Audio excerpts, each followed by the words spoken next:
Very special good evening everyone. कैसे हो आप लोग? उम्मीद है आप सभी लोग अच्छे होंगे, स्वस्थ होंगे और एकदम फर्स्ट क्लास होंगे। तो माय डियर स्टूडेंट, आज की क्लास काफ़ी इंपॉर्टेंट रहेगी उन सभी छात्रों के लिए जो बिहार डीएलएड 2023 की तैयारी कर रहे हैं। जी हाँ दोस्तों, आज की क्लास काफ़ी इंटरेस्टिंग रहेगी क्योंकि आज की क्लास में हम लोग जीके और जीएस के इंपॉर्टेंट क्वेश्चंस करेंगे। जी हाँ, जनरल नॉलेज और जनरल साइंस के इंपॉर्टेंट क्वेश्चंस करेंगे। तो काफ़ी इंटरेस्टिंग ये सीरीज रहेगी। तो चलिए आज की क्लास को स्टार्ट करते हैं। तो क्लास को स्टार्ट करने से पहले एक छोटी सी रिक्वेस्ट है, यदि आप लोग हमारे चैनल पे नए हो, पहली बार हो, तो इस चैनल को सब्सक्राइब कर लो और बेल आइकन को हिट कर लो। जी हाँ दोस्तों, और पीडीएफ के लिए, डेली क्लासेस पीडीएफ के लिए गाइज आप लोग हमारे Telegram channel study with Ritesh को भी ज्वाइन कर सकते हो। अगर आपको डेली क्लासेस का पीडीएफ चाहिए तो आप हमारे Telegram channel study with Ritesh से जुड़ जाइए। यहाँ पे आपको डेली क्लासेस का पीडीएफ, नोट्स और डीएलएड से रिलेटेड हर एक इम्पॉर्टेंट अपडेट्स आप तक पहले पहुँचेगी। तो चलिए माय डियर स्टूडेंट, पहला क्वेश्चन आपकी स्क्रीन पे आ चुका है। तो चलिए बताना है यहाँ पे, भारत और पाकिस्तान युद्ध हुआ था, कब घटित हुआ था? 1948 में, 1965 में, 1971 में, या इन सभी वर्षों में? बिल्कुल फास्ट बताएंगे यहाँ पे सभी बच्चे। जी हाँ, काफ़ी इंटरेस्टिंग सेशन रहेगा। तो जल्दी से सभी बच्चे वीडियो को शेयर कर दीजिए अपने दोस्तों मित्रों के पास, ताकि वो भी इस क्लास को करके फ़ायदा उठा सके। जी हाँ दोस्तों, यहाँ पे बिल्कुल फ्री ऑफ कॉस्ट क्लासेस दी जाएंगी, पीडीएफ, नोट्स वगैरह हर एक चीज़ आपको मिलेगा। ठीक है, हाँ। तो बच्चों, भारत और पाकिस्तान जो युद्ध हुआ था, देखिए वो 4 बार हुआ था। एक तो 1948 ईस्वी में हुआ था, उसके बाद 1965 ईस्वी में भी हुआ था, और दोस्तों 1971 ईस्वी में भी हुआ था, और 1999 ईस्वी में भी हुआ था। ये कारगिल का युद्ध था। ठीक है, तो जी हाँ प्यारे बच्चों, आंसर क्या होगा आप ही बताओ। क्वेश्चंस के अकॉर्डिंग ऑप्शन नंबर डी जो है ये करेक्ट आंसर हो जाएगा। ठीक है, तो ऑप्शन नंबर डी जो है आपके इस प्रश्न का सही जवाब हो जाएगा। चलिए बढ़ेंगे अगले क्वेश्चन की तरफ गाइज। अगला प्रश्न है, पोखरण किसके लिए विख्यात हुआ? बच्चों पोखरण, ठीक है, ये किसके लिए विख्यात हुआ? जल प्रदूषण के लिए, या हिंदू मुस्लिम दंगा के लिए, या अणु विस्फोटन के लिए, या नक्सल आंदोलन के लिए? जल्दी से सभी बच्चे बताएंगे यहाँ पे बिल्कुल फास्ट। जी हाँ, पोखरण ये किसके लिए विख्यात हुआ था? तो जी हाँ बच्चों, यदि आपने जवाब दिया है, वेल डन बच्चों, ऑप्शन नंबर सी जो है आपके इस प्रश्न का करेक्ट आंसर हो जाएगा। जी हाँ, ऑप्शन नंबर सी की बात करें तो ये करेक्ट आंसर हो जाएगा। ठीक है, हाँ, ऑप्शन नंबर सी यानी अणु विस्फोटन के लिए ये विख्यात था। ठीक है बच्चों, राजस्थान स्थित पोखरण जो है भारत का क्या है? परमाणु परीक्षण केंद्र है। आपको बता दें यहाँ पे, ये जो पोखरण है ना, पोखरण ये भारत के राजस्थान में है। ठीक है, भारत के राजस्थान राज्य में है, एक जगह है। ठीक है, हाँ। तो बच्चों आपको यहाँ पे लिख लेना है, पोखरण जो है ये क्या है? तो ये राजस्थान लिखना है यहाँ पे, राजस्थान स्थित पोखरण जो है, राजस्थान स्थित पोखरण ये क्या है? तो ये भारत का परमाणु परीक्षण केंद्र है। ये भारत का परमाणु परीक्षण केंद्र है। ठीक है, आई होप आपको याद रहेगा। ठीक है बच्चों, चलिए, हाँ अच्छा, अगर मैं आपसे पूछूं कि पहला परमाणु परीक्षण कब हुआ था, बता सकते हो? पहला परमाणु परीक्षण कब हुआ था और ये कहाँ हुआ था? जल्दी से बताएंगे यहाँ पे सभी बच्चे, पहला परमाणु परीक्षण कब हुआ था दोस्तों? जल्दी से बताएंगे बिल्कुल फास्ट, सभी बच्चे बताएंगे यहाँ पे बिल्कुल फास्ट।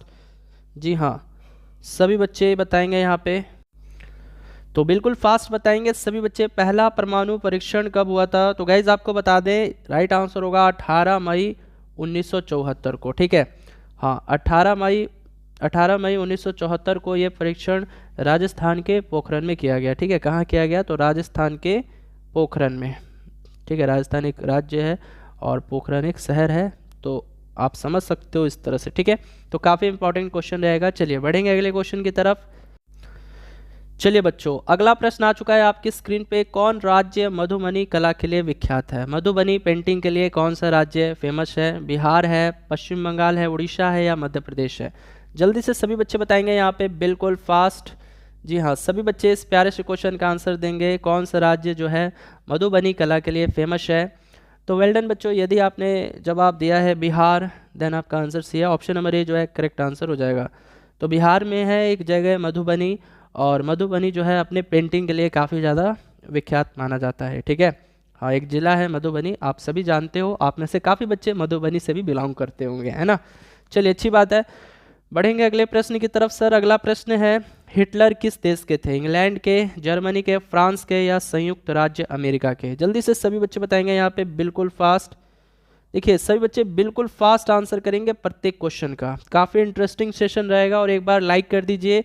और बच्चों, यदि आप बिहार डीएलएड या बीएलएड के स्टूडेंट हो तो इस चैनल से भी अवश्य जुड़ जाइए, क्योंकि इस चैनल पे आपको हर एक चीज़ दिया जाएगा, हर एक सब्जेक्ट का लेक्चर दिया जाएगा, साथ ही साथ बीएलएड और डीएलएड से रिलेटेड हर एक इम्पॉर्टेंट अपडेट्स, नोटिफिकेशन ये आप तक पहले पहुँचेगी। जी हाँ, तो वेल डन बच्चों, यदि आपने जवाब दिया है Germany, option number B, then आपका आंसर सी है। तो हिटलर किस देश के निवासी थे? तो ये जर्मनी के निवासी थे। ठीक है, चलिए बढ़ते हैं अगले क्वेश्चन की तरफ गाइज।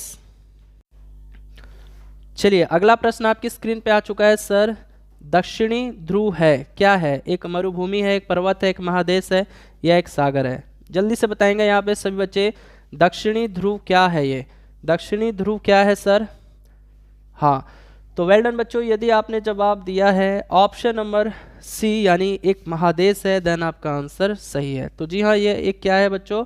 यह एक महादेश है। दक्षिणी ध्रुव यानी साउथ पोल क्या है? तो एक महादेश है, ये आपको याद रखना है। Option number C correct answer हो जाएगा। चलिए, इसी के साथ बढ़ेंगे अगले प्रश्न की तरफ। सर, अगला प्रश्न है, कालिदास ने क्या लिखा था? बताइए, कालिदास के द्वारा लिखी गई पुस्तक जो थी वो कौन सी थी? बिल्कुल फास्ट बताएंगे, सभी बच्चे बताएंगे इस प्यारे से क्वेश्चन का आंसर। कालिदास ने क्या लिखा था? अभिज्ञान, शकुंतलम या रामायण या महाभारत या ऋग्वेद? बिल्कुल फास्ट।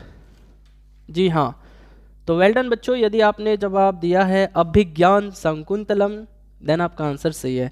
तो कालिदास के द्वारा लिखी गई ये फेमस पुस्तक है जिसे आपको याद रखना है। अब देखिए बच्चों, बात आती है कि अगर मैं आपसे पूछूं कि भारत का शेक्सपियर किसे कहा जाता है, क्या जवाब दोगे? भारत का शेक्सपियर किसे कहा जाता है सर? तो किसे कहा जाता है? तो ये आपको बता दें, कालिदास को ही कहा जाता है। किसको कहा जाता है? कालिदास जी को ही कहा जाता है भारत का शेक्सपियर। ठीक है, ठीक उसी प्रकार भारत का नेपोलियन किसे कहा जाता है? ऐसे क्वेश्चन कभी कभार देखने को मिल जाते हैं। ठीक है, भारत का नेपोलियन किसको कहा जाता है सर? तो ये समुद्रगुप्त को कहा जाता है। किसको कहा जाता है? समुद्रगुप्त को कहा जाता है। ये भी प्रश्न आपको याद रखना है। ठीक है प्यारे बच्चों, चलिए बहुत अच्छी बात है। हाँ जी, ओके। अच्छा, रामायण जो है किसने लिखा था? महाभारत किसने लिखा था? जल्दी से बताएंगे सभी बच्चे कमेंट में, बिल्कुल फास्ट बताना है। तो बिल्कुल फास्ट बताएंगे, रामायण किसके द्वारा लिखा गया था बच्चों? वेल डन, आपका जवाब सही आ रहा है। तो महर्षि वाल्मीकि, जी हाँ, वाल्मीकि द्वारा जो है, वाल्मीकि जी द्वारा रामायण लिखा गया है। ठीक है, और महाभारत की रचना यानी महाभारत के लेखक कौन है? तो ये वेद व्यास जी हैं। याद रखना है बच्चों, काफ़ी इम्पॉर्टेंट क्वेश्चन हो जाते हैं ये सभी के सभी आपके एग्जाम के पॉइंट ऑफ व्यू से। चलिए, इसी के साथ बढ़ेंगे अगले प्रश्न की तरफ। सर, अगला प्रश्न है, कोणार्क मंदिर कहाँ है? कोणार्क मंदिर कहाँ है सर? कोणार्क मंदिर कहाँ है? उत्तर प्रदेश में है, मध्य प्रदेश में है, उड़ीसा में है या पश्चिम बंगाल में है? सभी बच्चे आंसर करेंगे इस प्यारे से क्वेश्चन का, बिल्कुल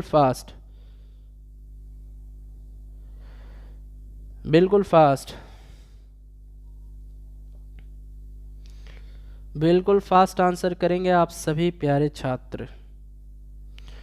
तो वेल डन बच्चों, यदि आपका आंसर आ रहा है ऑप्शन नंबर सी, देन आपका आंसर सही है।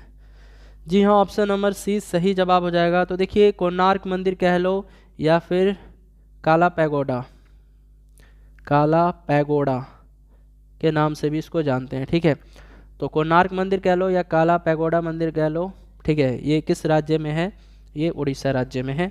दोनों एक ही मंदिर है। ठीक है, हाँ जी। चलिए बढ़ेंगे अगले क्वेश्चन की तरफ गाइज। हाँ जी, अच्छा बच्चों, एक चीज़ ये भी याद रखिए कि कोणार्क मंदिर जो है, जिसको ब्लैक पैगोडा यानी काला पैगोडा के नाम से भी जानते हैं, इसमें किस देवता की पूजा होती है?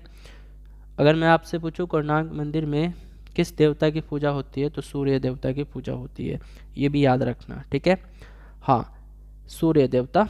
तो कोणार्क मंदिर या फिर काला पैगोडा में किस देवता की पूजा होती है? तो सूर्य भगवान की, सूर्य देवता की पूजा होती है और ये उड़ीसा राज्य में स्थित है। ठीक है, ये भारत के उड़ीसा राज्य में स्थित है। चलिए बढ़ेंगे अगले क्वेश्चन की तरफ गाइज। चलिए अगला प्रश्न है, सर सीवी रमन थे, कौन थे ये? विख्यात लेखक थे, विख्यात संगीतकार थे, विख्यात नेता थे या विख्यात वैज्ञानिक थे? जल्दी से सभी बच्चे बताएंगे यहाँ पे सर सीवी रमन। जी हाँ, सर सीवी रमन कौन थे? तो बच्चों आपको बता दें ये एक बहुत ही फेमस साइंटिस्ट थे। ठीक है, तो ऑप्शन नंबर जो है डी सही जवाब हो जाएगा। ठीक है, सर सीवी रमन कौन थे? तो ये विख्यात वैज्ञानिक थे। अब बच्चों इन्हें ना नोबेल पुरस्कार भी मिला था। इनको नोबेल पुरस्कार किस क्षेत्र में मिला था बता सकते हो? देखिए इनको नोबेल पुरस्कार से भी सम्मानित किया जा चुका है। तो किस क्षेत्र में मिला था सर? तो इनको नोबेल पुरस्कार मिला था, आपको याद रखना है, भौतिकी के क्षेत्र में, फिजिक्स के क्षेत्र में। ठीक है, भौतिकी के क्षेत्र में। और कब मिला था यह भी याद रखना है, 1930 ईस्वी में। ठीक है, हाँ सर याद रखना है, इनको नोबेल पुरस्कार मिला था किस क्षेत्र में? भौतिकी के क्षेत्र में, और सर 1930 ईस्वी में मिला था। चलिए इसी के साथ बढ़ेंगे अगले प्रश्न की तरफ गाइज। चलिए इसके बाद अगला प्रश्न आ चुका है, रामचरितमानस किसने लिखा? तुलसीदास जी ने, कालिदास ने, कबीर ने या नानक ने? बिल्कुल फास्ट बताएंगे सभी बच्चे। यहाँ पे रामचरितमानस, जी हाँ, किसके द्वारा लिखी गई है? तो जी हाँ, ये तुलसीदास जी के द्वारा लिखा गया है। यानी ऑप्शन नंबर अगर ए की बात करें तो एक करेक्ट आंसर हो जाएगा आपके इस प्रश्न का। ठीक है, तो रामचरितमानस जो है किसने लिखा था? तुलसीदास जी ने लिखा था। चलिए इसी के साथ अगले प्रश्न की तरफ मूव करेंगे। सर अगला प्रश्न आ चुका है आपकी स्क्रीन पे, राजगीर कहाँ स्थित है? जल्दी से सभी बच्चे बताएंगे राजगीर कहाँ स्थित है? असम में, मेघालय में, आंध्र प्रदेश में, बिहार में? राजगीर बहुत ही फेमस जगह है, घूमने वाली जगह है, और आप बिहार से हो तो ये तो पता होना चाहिए, ये तो हर एक बच्चे को पता होना चाहिए कि राजगीर कहाँ स्थित है। सर बिल्कुल फास्ट। चलिए बहुत अच्छी जवाब है सभी का, बहुत परफेक्ट आंसर दे रहे हैं आप लोग। ऑप्शन नंबर डी जो है करेक्ट आंसर हो जाएगा। जी हाँ, ऑप्शन नंबर डी की बात करें दोस्तों तो ऑप्शन नंबर डी जो है राइट आंसर हो जाएगा। तो राजगीर कहाँ है सर? तो राजगीर जो है बिहार राज्य के नालंदा जिले के राजगीर नगर के पास स्थित है ना। तो बिहार के नालंदा जिले में समझ सकते हो कि ये स्थित है। ठीक है, राजगीर। चलिए अगले प्रश्न की तरफ आते हैं दोस्तों। अगला प्रश्न आपकी स्क्रीन पे है ज्ञानपीठ पुरस्कार किस लिए दिया जाता है? किस लिए दिया जाता है यानी किस क्षेत्र में दिया जाता है? साहित्य, खेलकूद, सिनेमा या इनमें से कोई नहीं? जल्दी से सभी बच्चे आंसर करेंगे इस प्यारे से क्वेश्चन का। जी हाँ, यहाँ पे बताना है ज्ञानपीठ पुरस्कार किस क्षेत्र में दिया जाता है। फाइनली ये क्वेश्चन आप लोगों से पूछा जा रहा है, जल्दी से सभी बच्चे बताएंगे यहाँ पे। हाँ बिल्कुल फास्ट। तो वेल डन बच्चों, यदि आपने जवाब दिया है ऑप्शन नंबर ए यानी साहित्य यानी लिटरेचर, देन आपका आंसर सी है। तो ज्ञानपीठ पुरस्कार जो है किस लिए दिया जाता है यानी किसके क्षेत्र में दिया जाता है? तो ये साहित्य के क्षेत्र में दिया जाने वाला पुरस्कार है। ठीक है, और सबसे पहले ज्ञानपीठ पुरस्कार से सम्मानित व्यक्ति बता सकते हो? सबसे पहले यानी सर्वप्रथम किसे ज्ञानपीठ का पुरस्कार मिला था? हाँ, किसको मिला था सर? सबसे पहले किसे ज्ञानपीठ पुरस्कार से सम्मानित किया गया? सम्मानित, जी हाँ सही बच्चे बताएंगे। तो जी हाँ सर, ये किया गया था जी शंकर कुरूप जी को। किसको? जी शंकर कुरूप जी को। याद रखना है प्यारे छात्रों, ये क्वेश्चन इंपॉर्टेंट है। ठीक है, चलिए अगले प्रश्न की तरफ आते हैं सर। और अगला प्रश्न भी काफ़ी इंपॉर्टेंट रहेगा। भारत है, भारत क्या है? एक गणराज्य है, एक संघराज्य है, एक धर्मनिरपेक्ष राज्य है या इनमें से सभी? बिल्कुल फास्ट बिल्कुल फास्ट बताएंगे भारत क्या है। तो भारत बच्चों क्या है? इनमें से सभी जो है, अगर आप आंसर दे रहे हो देन आपका आंसर सही है। तो भारत क्या है सर? तो भारत जो है एक गणराज्य भी है, एक संघराज्य भी है, और एक भारत जो है हमारा धर्मनिरपेक्ष राज्य भी है। ठीक है, चलिए बहुत अच्छी बात है। अगले प्रश्न की तरफ मूव करेंगे।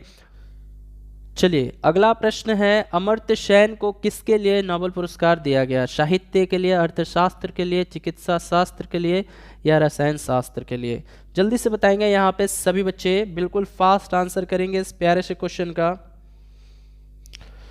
तो वेल डन बच्चों, यदि आपने जवाब दिया है ऑप्शन नंबर बी यानी अर्थशास्त्र, देन आपका आंसर सी है।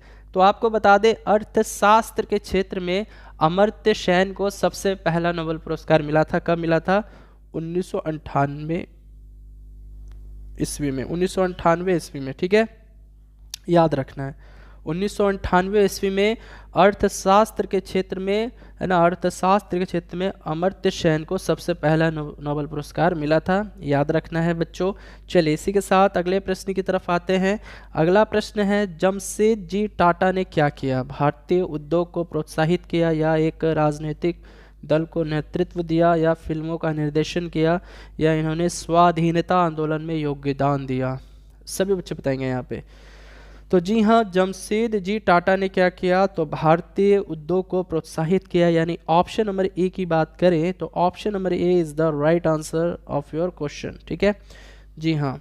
चलिए इसी के साथ अगले प्रश्न की तरफ आते हैं। सर, हज करने के लिए मुस्लिम कहाँ जाते हैं? आप सभी जानते होंगे, बैरूत, मक्का, तेहरान, काबुल, कहाँ? जल्दी से, बिल्कुल फास्ट, जी हाँ बिल्कुल फास्ट बताना है। हज करने के लिए जो हमारे मुस्लिम भाई लोग हैं ये कहाँ जाते हैं? तो सर ये मक्का जाते हैं। ऑप्शन नंबर बी की बात करें तो ऑप्शन नंबर बी जो है ये राइट आंसर हो जाएगा आपके इस प्रश्न का। चलिए इसके बाद अगला प्रश्न है, ओडिसी क्या है? सर ओडिसी, ओडिसी क्या है? एक संगीत कला है, एक मूर्ति कला है, एक चित्रकला है, या यह एक नृत्य कला है? तो बच्चों ओडिसी जो है यह एक नृत्य कला है, आपको याद रखना है, यानी ऑप्शन नंबर डी जो है इस क्वेश्चन का परफेक्ट आंसर हो जाएगा। चलिए इसके बाद अगला प्रश्न है, संथाल लोग कहाँ रहते हैं? उड़ीसा में रहते हैं, झारखंड में, या पश्चिम बंगाल, या इन सभी स्थानों में? बिल्कुल फास्ट बताएंगे सभी बच्चे, बिल्कुल फास्ट। संथाल जनजाति के जो लोग हैं सर ये कहाँ निवास करते हैं? तो वेल डन बच्चों, संथाल जनजाति के लोग जो है ये झारखंड राज्य में निवास करते हैं, ठीक है, झारखंड, यानी ऑप्शन नंबर बी की बात करें तो ऑप्शन नंबर बी जो है करेक्ट आंसर हो जाएगा। चलिए इसके बाद अगला प्रश्न है, विश्वनाथन आनंद क्या खेलते हैं सर? शतरंज, क्रिकेट, टेनिस, या फुटबॉल? और बच्चों बहुत ही फेमस खिलाड़ी है ये, ठीक है, विश्वनाथन आनंद बहुत ही फेमस खिलाड़ी है, ठीक है। तो आपको तो इनका नाम याद होना चाहिए और साथ ही साथ ये भी मालूम होना चाहिए कि इनका संबंध किस खेल से है। देखिए आपके डीएलएड और बीएड के परीक्षा में ऐसे क्वेश्चन आते हैं, जैसे एक तरफ खिलाड़ियों का नाम दे देगा और फिर बोलेगा कि यह खिलाड़ी किस खेल से संबंधित है, ठीक है। हाँ तो जल्दी से यहाँ पे बताएंगे सभी बच्चे, विश्वनाथ आनंद जो है ये क्या खेलते हैं? तो शतरंज, जी हाँ ऑप्शन नंबर ए जो है करेक्ट आंसर हो जाएगा आपके इस प्रश्न का, ठीक है जी हाँ। ठीक उसी प्रकार देखिए बच्चों, एक खिलाड़ी है, नाम है प्रकाश पादुकोण। तो क्या आप लोग बता सकते हो प्रकाश पादुकोण का संबंध किस खेल से है? किस खेल से है सर? प्रकाश पादुकोण का संबंध किस खेल से है? तो इनका संबंध बैडमिंटन से है। किससे है सर? बैडमिंटन से है, ठीक है। ठीक इसी प्रकार एक खिलाड़ी है, नाम है कर्णम मल्लेश्वरी, जी हाँ कर्णम मल्लेश्वरी। क्या आप लोग बता सकते हो इनका संबंध किस खेल से है? बिल्कुल फास्ट बताना है सभी बच्चे को, कर्णम मल्लेश्वरी का संबंध किस खेल से है सर? बिल्कुल फास्ट, जल्दी से सभी बच्चे बताएंगे इस क्वेश्चन का आंसर बिल्कुल फास्ट। कर्णम मल्लेश्वरी का संबंध किस खेल से है? भारोत्तोलन यानी वेट लिफ्टिंग। ठीक इसी प्रकार एक और बहुत ही फेमस खिलाड़ी है, नाम है अभिनव बिंद्रा। बता सकते हो अभिनव बिंद्रा का संबंध किस खेल से है? अभिनव बिंद्रा जी का, तो सर इनका संबंध जो है ये निशानेबाजी से है।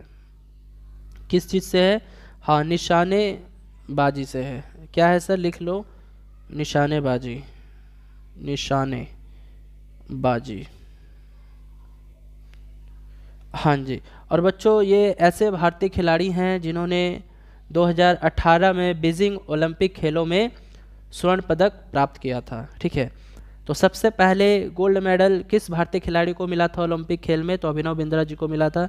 याद रखना है 2018 का जो बीजिंग ओलंपिक खेल हुआ था ना, उसमें इन्हें जो है स्वर्ण पदक मिला था। इनको कौन सा पदक मिला है, कौन सा मेडल मिला है? स्वर्ण यानी गोल्ड, ठीक है। तो ये सभी के सभी क्वेश्चन जो हैं एक इम्पॉर्टेंट हो जाते हैं आपके एग्जाम के पॉइंट ऑफ व्यू से। चलिए इसके बाद अगले प्रश्न की तरफ आते हैं। सर अगला प्रश्न है, पंडित रविशंकर है, क्या है? यह एक विख्यात शिक्षक है, या विख्यात गायक है, या एक विख्यात लेखक है, या यह एक विख्यात सितार वादक है? बिल्कुल फास्ट आंसर करेंगे प्यारे छात्रों, पंडित रविशंकर क्या है?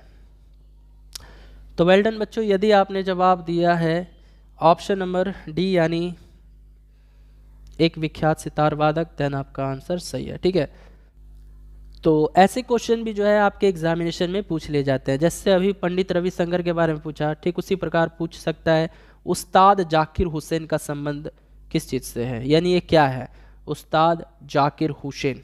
ठीक है, तो चलिए ये क्वेश्चन मैं आपको एज ए होमवर्क के रूप में देना चाहूँगा। ठीक है, तो उस्ताद जाकिर हुसैन का संबंध है, यानी क्या है, ये शिक्षक है। चलिए इस क्वेश्चन को मैंने एज होमवर्क के रूप में दे दिया। आप लोग वीडियो के कमेंट सेक्शन में इस प्रश्न का आंसर अवश्य बताइएगा, और मैं देखना चाहता हूँ कितने बच्चे सही आंसर बताते हैं, और उसी बेसिस पे मैं आपके कमेंट का रिप्लाई भी दूंगा कि आपने सही बताया है या गलत बताया। ठीक है, तो बच्चों उस्ताद जाकिर हुसैन, ठीक है सर, जाकिर हुसैन है, जाकिर, देखो जाकिर, ठीक है, उस्ताद जाकिर हुसैन का संबंध किस चीज़ से है, शिक्षक है, गायक है, तबला वादक है, ये क्या है। ठीक है, तो ये क्वेश्चन मैंने एज ए होमवर्क के रूप में दिया है। चलिए बढ़ेंगे अगले क्वेश्चन की तरफ दोस्तों। चलिए इसके बाद अगला प्रश्न आ चुका है आपकी स्क्रीन पे, बिरसा मुंडा कौन थे सर, कौन थे, एक साम्यवादी नेता, एक जनजाति विद्रोही, या एक खिलाड़ी, या इनमें से कोई नहीं। जल्दी से बताएंगे सभी बच्चे, बिरसा मुंडा कौन थे। तो वेल डन बच्चों, यदि आपने जवाब दिया है ऑप्शन नंबर बी, यानी यह एक जनजाति विद्रोही थे, देन आपका आंसर सही है। जी हाँ, option number B is the right answer of your question. ठीक है, चलिए बढ़ते हैं अगले क्वेश्चन की तरफ गाइज, और अब हम साइंस के कुछ इंपॉर्टेंट क्वेश्चनों को करेंगे। तो क्या आप लोग रेडी हो, एक बार जल्दी से बोलिए यस। सभी बच्चे एक बार बता दीजिए कि आप लोग अब विज्ञान के क्वेश्चनों को करने के लिए तैयार हैं। काफ़ी अच्छे अच्छे क्वेश्चंस रहेंगे साइंस से भी, तो चलिए बहुत अच्छी बात है बच्चों। चलिए पहला क्वेश्चन साइंस से, सबसे विषैला सर्प है, जल्दी बताना है। हाँ जी, मतलब आपको बताना है सबसे टॉक्सिक जो स्नैक होता है, सांप होता है, वो कौन सा होता है, कौन सी प्रजाति का होता है। मूस सर्प होता है, पाइथन होता है, करेत होता है, या वृक्षीय सर्प होता है, वृक्षीय। जी हाँ, तो वेल डन बच्चों, यदि आपने जवाब दिया है ऑप्शन नंबर सी यानी करेत, देन आपका आंसर सही है। तो करेत जो है याद रखना है, करेत सांपों की एक ऐसी प्रजाति है जो भारतीय उपमहाद्वीपों के जंगल में पाई जाती है, और ये अत्यंत जो है बच्चों विषैला सांप होता है ना, ये अगर काट लेगा तो भाई मृत्यु निश्चित है। तो ऑप्शन नंबर जो है सी आपके इस प्रश्न का करेक्ट आंसर हो जाएगा। ठीक है, चलिए इसके बाद जो है अगले प्रश्न की तरफ आते हैं सर।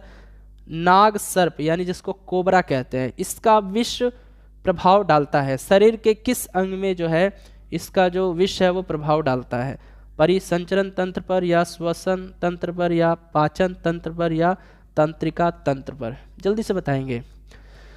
जी हाँ बच्चों, बिल्कुल फास्ट,